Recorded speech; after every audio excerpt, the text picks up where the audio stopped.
Opération Point de vue sur ton parc. Couleurs et portraits de patrimoine.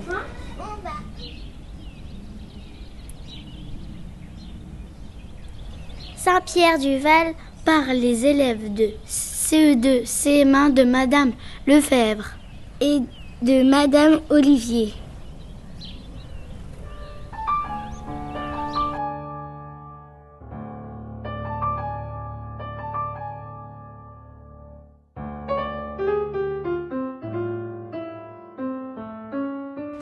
Au revoir les enfants. Au revoir papa. À plus tard.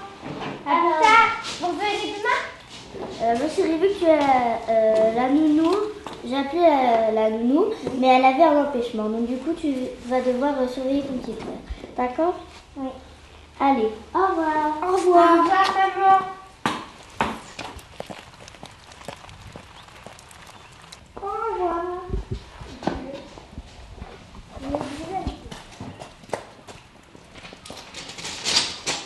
Qu'est-ce qu'on va faire? Je sais pas. Ah mais ici on a qu'à aller se balader. Oui, mais où? On a qu'à explorer le village. Super idée. Attends!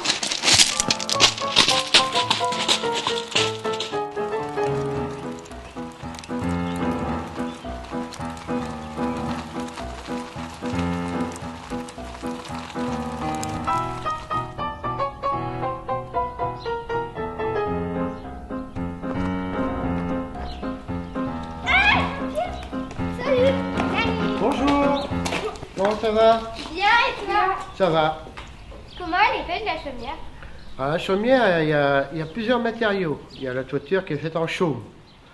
Et la deuxième partie, c'est des colombages en bois. Et entre deux, c'est du torchis. Et les sous-bassements sont faits en silex.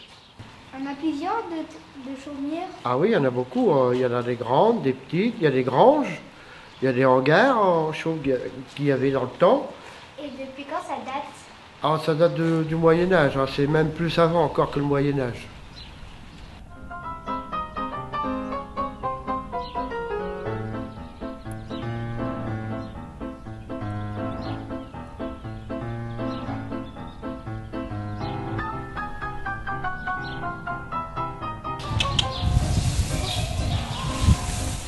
C'est ça. Ah, c'est une grenouille.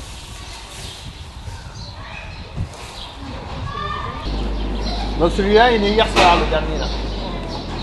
C'est un Normand, vous avez vu, hein, il n'est pas de la même couleur que cela. Ils sont à peu près à moitié-moitié. Il y a autant de vaches noires que de vaches marron. Et la vache marron, elle s'appelle comment? La vache normande. Ouais, et la vache noire? Normande. Ah ben non, ça doit pas être les mêmes. Il y a plus de 100 sortes de vaches en France. C'est ce qu'on appelle la Holstein. C'est une vache qui vient d'Amérique. Là, parle français. Oui. Enfin, elle parle pas, mais on se comprend. Donc une vache, elle doit faire un veau tous les ans. Tous les ans? Oui, tous les ans. Si elle ne fait plus de veau, après le lait, elle s'arrête de faire du lait. Ça, c'est une des plus vieilles des troupeaux, celle-là, celle qui a des grandes cornes. Celle-là, elle a 9 ans. Elle s'appelle Fétiche, parce qu'elles ont tout un nom. 120 vaches noires. Oui.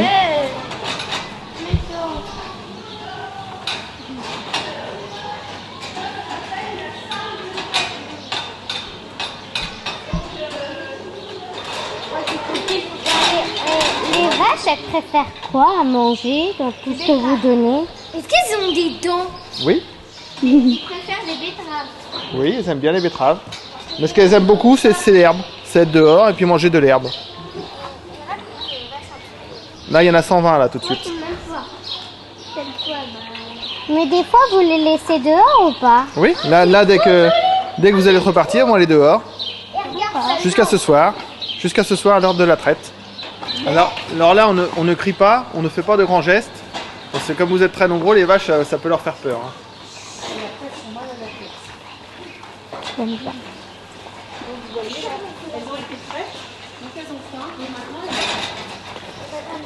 Et une vache, ça mange combien de kilos par jour? Non. 50, oui. Oh yes. 50 kilos tous les jours, elle mange la vache. Oh là. 50 kilos de quoi? Bah de ça, de ce que tu lui donnes. Oh. Et puis de l'herbe aussi. Ça mange beaucoup. Et ça boit combien d'eau? Bah 50 litres. Ah, un peu plus. 60. Quand il fait chaud, ça peut être jusqu'à 70 litres par jour Oh. d'eau. Comment on connaît les vaches normandes? Donc les normandes, c'est les marrons et blanches. Parce qu'ils ont des Marron lunettes. clair, marron foncé. Généralement, elles ont une tache de marron tout autour de l'œil. Et les vaches normandes, elles donnent un peu moins de lait que les vaches noires. Comme les vaches, elles mangent beaucoup, qu'est-ce qu'elles font beaucoup? Du lait. Oui, et autrement, et beaucoup caca.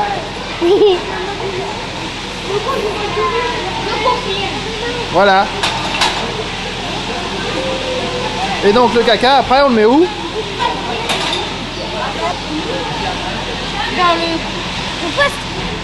On le met dans les champs. Ça fait un fumier. Voilà, c'est ça, ça fait du fumier. Donc quand vous dites oh ça sent pas bon dans la campagne, c'est parce qu'on a mis du caca dans la campagne pour faire pousser le blé, le maïs. Pourquoi la campagne, ils sont pas là. Ah mais c'est l'odeur des vaches. Non, mais c'est normal. Pourquoi j'ai pas rappelé la Ouais, mais toi, t'es une fille de la ville aussi.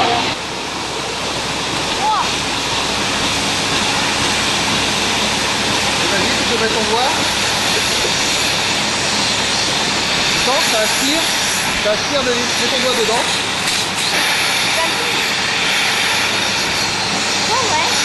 Voilà.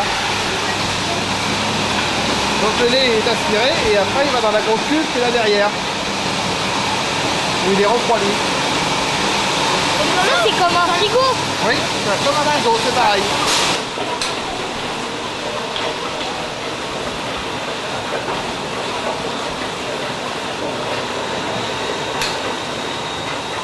Alors le monsieur là il vient chercher le lait pour l'emmener à une usine pour transformer en yaourt, en fromage, en petit suisse, en tout ce que vous mangez tous les matins, j'espère, au petit déjeuner.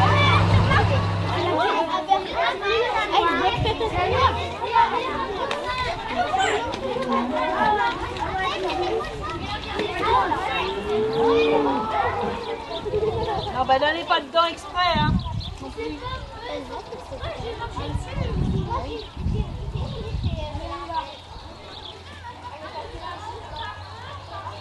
Donc voilà, On vous remercie beaucoup Voilà. de nous avoir accueillis.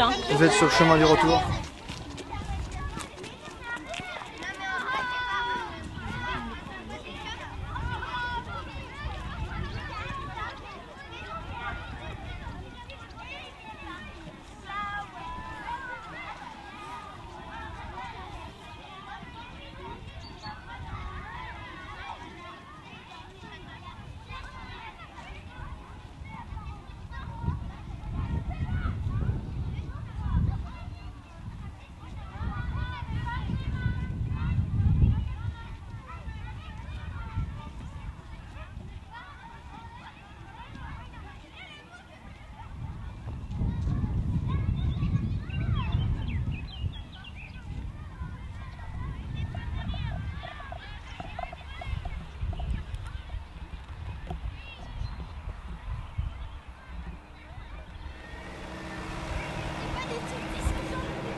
Elle était bien à la ferme.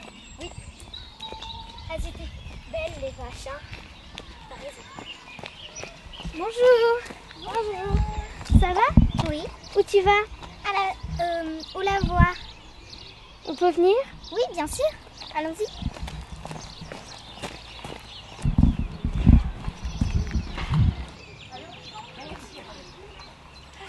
Connaissez-vous des lavandières comme il y a au Portugal, surtout celle de la rivière de la ville de Sécuba. Bonjour les enfants, bonjour. Alors, vous bien lavé son linge aussi? Ah, mais soyez les bienvenus. Vous avez votre planche, vous avez tout ce qu'il faut? Oui. Ah, bah allez-y. Allez, on s'installe. Comme nous, voilà. Allez.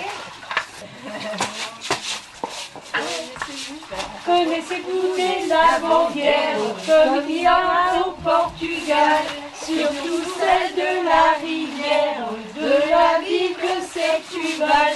Ce n'est vraiment pas des lavoirs où elles lavent des gaudières. Il faut les entendre et les voir, régler leur chant et leur battoir. Et tape, et tape, et tape avec ton battoir. Et tape, tu dormiras mieux ce soir.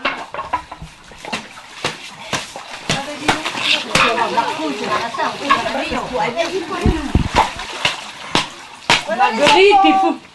Les lavandières, vos grands-mères, plutôt vos arrière-grand-mères ou arrière-grand-mères, descendaient au lavoir, lavaient leur linge une fois par semaine. C'était un lieu de rencontre, de discussion, mais de travail assez dur. Voilà.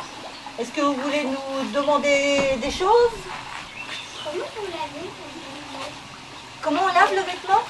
Alors tu vois, souvent c'était du coton ou du lin. Alors ils apportaient leurs grands draps. Là, tu vois, nous on a pris un petit morceau, mais normalement c'est des grands draps. Alors avant, là on a apporté une petite lessiveuse. C'est-à-dire qu'elle faisait bouillir le linge dedans. Et souvent, elle mettait de la cendre de bois.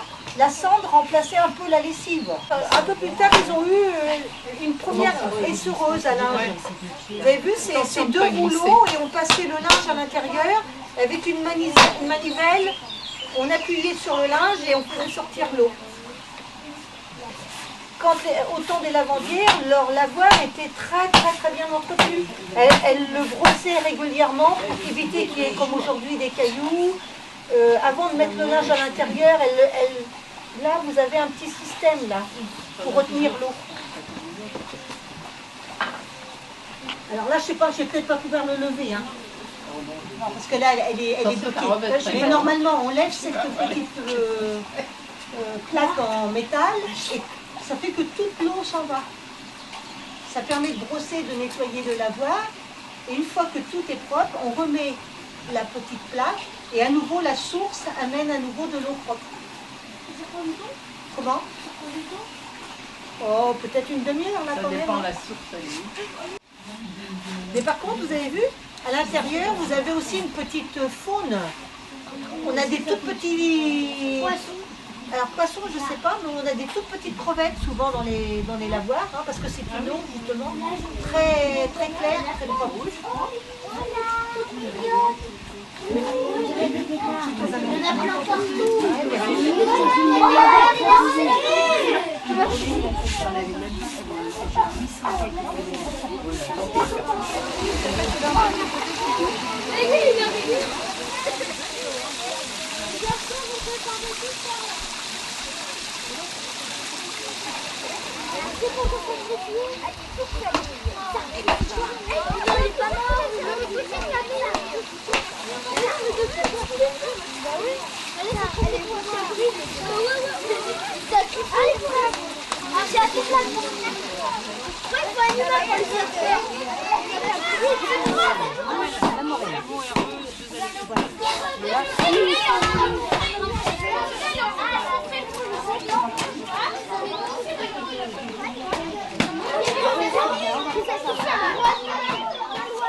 Aller voir l'église s'il te plaît. Ah oui, je pense que je dois avoir les clés.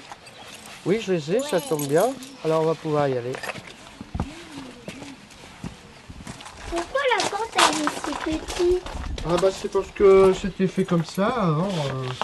C'est des portes dérobées. Hein. On a fait ça des. C'est le curé qui est rentré par là. Et après il allait ouvrir la grande porte qui est devant pour que les gens puissent rentrer. Et lui après il allait changer dans la sacristie. Alors on ouvre pas et on rentre. Alors avant de rentrer comme ça à l'USA, vous enlevez vos chapeaux. Oui. Et on rentre. Mais c'est noir. Waouh. Et je vois les carreaux. Mais non, c'est des vitraux. T'as vu? Quoi? Bah ça a bougé. Comme quoi? Un fantôme? Oui.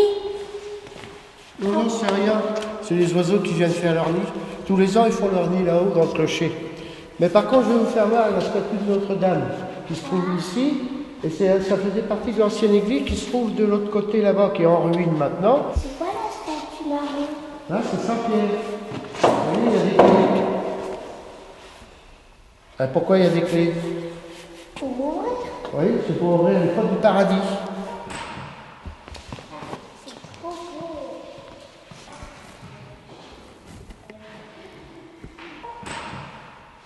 Waouh, c'est beau le paysage, tu trouves pas? Ouais. Et il y a Margot.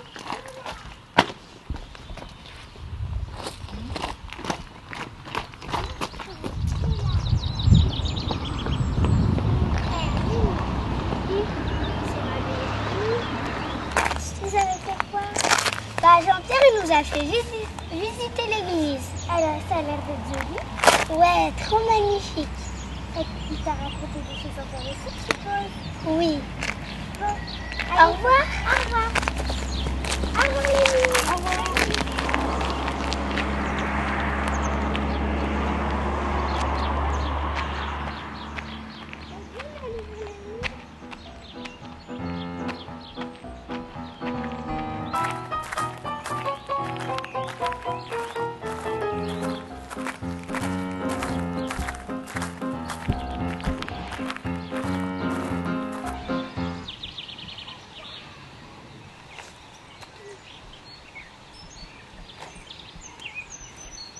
Oh, t'as vu l'eau comme elle est belle?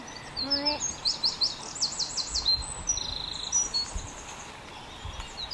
Coucou. Coucou. Venez, on va voir les pommiers. Ouais. Ouais.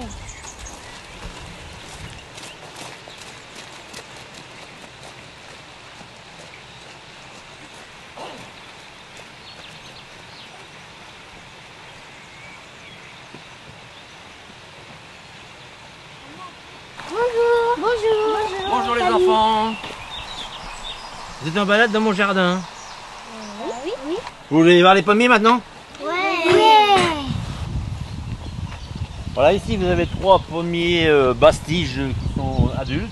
Vous avez un Melrose, un bénédictin et un bel de Boscop. C'est quoi les choses qui sont sur l'arbre blanc?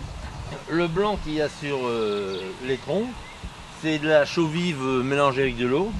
C'est pour détruire les insectes et les larves qui sont sous les écorces. Et pour éviter de se propager pour après que les pommes soient véreuses ou abîmées. Et puis pourquoi il y a 3 branches dans le deuxième pommier? Ah, ça c'est des perches pour mettre sous les branches quand les pommes font plier donc les branches. Et c'est pour autrement la branche est cassée, donc on met une perche dessous. Et puis suivant la longueur de la perche, vous voyez celle-là si elle est chargée, je la lève un petit peu et je la plante dans terre et comme ça la branche ne va pas casser. Vous voyez? Parce que autrement avec le poids des pommes, les branches risquent de casser avec le vent. Vous voyez? Il y a que 3 perches. Ah non, non, mais j'en ai d'autres perches, hein, j'ai pas que celle-là.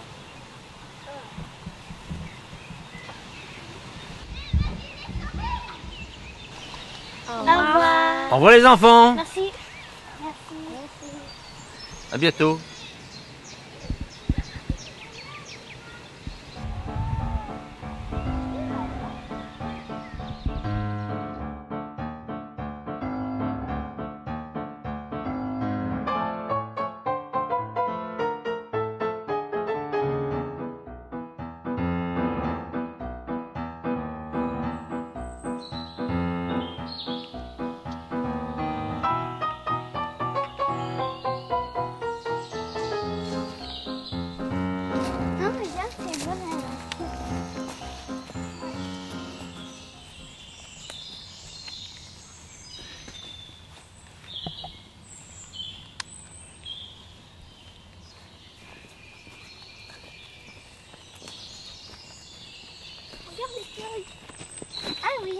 pourrait faire un herbier. Ouais. Ce serait cool. D'abord, il faut ramasser du feuilles. Le chêne. Puissant et majestueux, le chêne est le roi des forêts. Ses feuilles sont ovales, découpées en gros lobes arrondis et inégaux. Elles restent vertes jusqu'à la fin de l'automne. Les glands sont portés par de longs pédoncules, ce qui lui a valu le nom de chêne pédonculé. Le sapin de Norvège.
Oh, regarde! Ah oui, c'est quoi? Je crois que c'est une croix. Elle est bizarre. Viens, on va voir. Il y a des gens. On va leur dire bonjour. Ouais. Bonjour.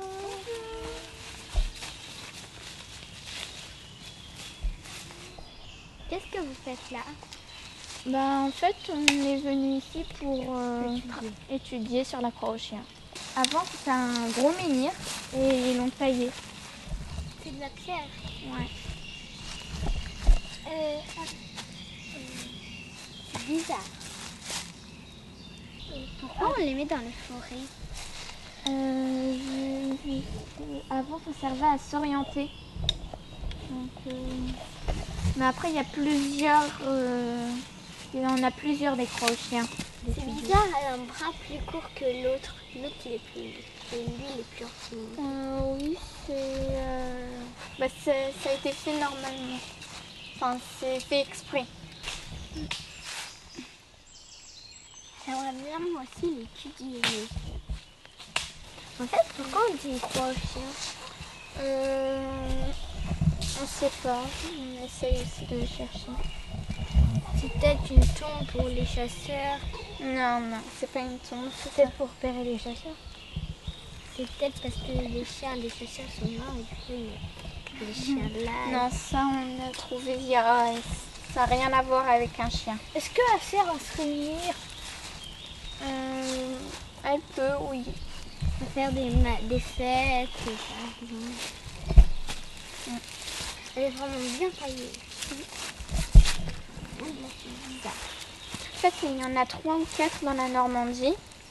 Une à Dinglemar, une à Fatouville, une à Ficfleur et l'autre, on ne sait pas. Ah oui, en fait, on avait essayé de la refaire, mais en pâte à sel. Là, vous avez vu une trace de sanglier, on dirait vraiment une trace de sanglier. Et du coup, quand on se tourne, c'est là le bras le plus petit. Oui. Donc, ça dépend dans quel côté on est. Là, on voit bien qu'elle est descendue. Et là aussi, il y a un trou. Oui. Mais comme celle derrière, comme presque tout le monde vient par là, de comme ça, comme vous, et bah il vaut moins que ça limite. On va y aller. Vous voulez qu'on vous la montre, la croix aux chiens qu'on a fait en pâte à sel? Oui. Ouais. Allez, c'est très bien.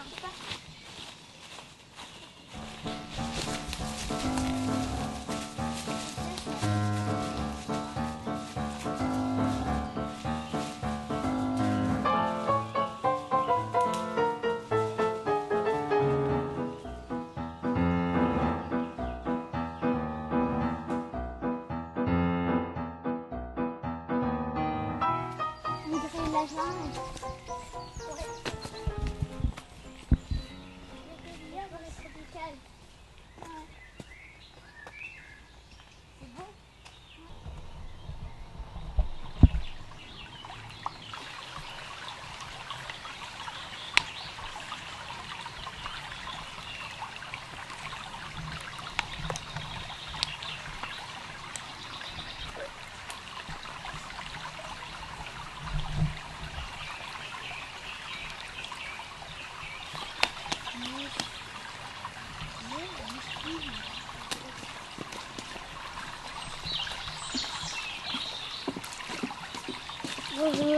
Bonjour.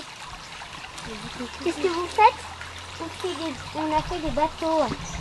Vous avez fait comment pour les faire? Moi, 2 boutons de liège avec une bouteille, un bâton qui tient la voile.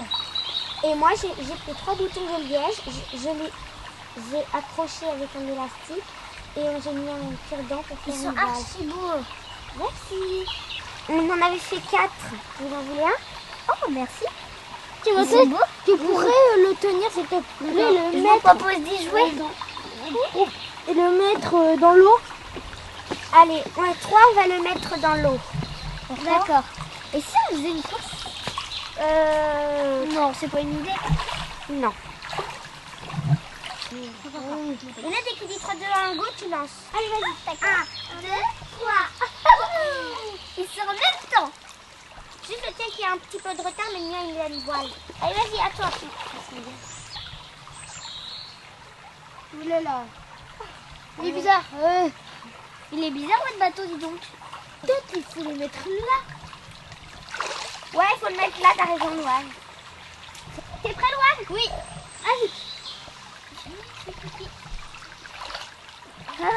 Allez. Vas-y, Timothée, lance ton bateau. On attend que chacun refasse une fois et après. Mieux.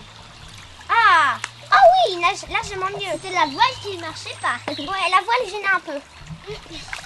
Regardez, il y a le bateau. Oui, tu vas le lancer tout dedans. Regarde le main là. 1, mignon. 2, 3, vas-y. T'as fait. Timothée, mon frère, on va devoir rentrer. Au revoir, Louane. Les bateaux. Au revoir. Au revoir. Au revoir. Bon, bah, qu'est-ce qu'on fait? On rentre aussi? Ouais. Maman, ils sont rentrés. Ah oui, n'oublie pas de prendre la voile. C'était super génial la journée. Je me demanderais si on peut recommencer. On va se mettre à fabriquer des bateaux.